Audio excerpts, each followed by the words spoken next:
precisamos melhorar a educação em todos os seus segmentos.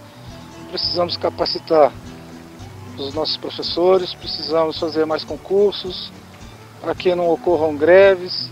Então é muito importante que a gente crie um sistema de que os professores possam trabalhar com dignidade e, evidentemente, passar para os seus alunos seus conhecimentos para que a gente possa criar um cidadão mais informado, mais educado, mais experiente, que possa discernir o certo do errado.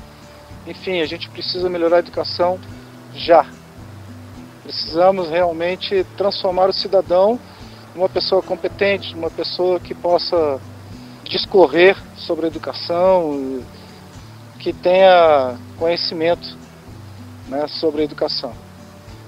Com relação às creches, é necessário que a gente crie novas creches, porque as mães precisam deixar seus filhos para poderem trabalhar sem ter problemas com os seus filhos. Com relação à saúde, não precisa nem falar muito, porque o caos da saúde, como você já sabe, é grande. Nós precisamos contratar mais médicos, nós precisamos não criar só UPAs, mas sim criar outros hospitais no DF. E para isso, então, a gente precisa brigar muito, lutar para que essas coisas ocorram de forma satisfatória. A gente precisa acreditar nas pessoas, na Câmara Legislativa, para que possam desenvolver essas ideias de forma satisfatória. Com relação ao transporte, eu acredito que a gente precise ampliar a rede e também que esses ônibus, onde as pessoas costumam circular, fossem ônibus movidos a energia solar, uma energia limpa.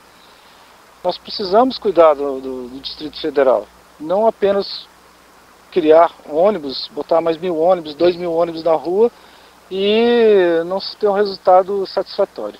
Eu sou o professor Jefferson, meu número é 50117, vote diferente, vote para mudar e vamos juntos fazer diferença no Distrito Federal.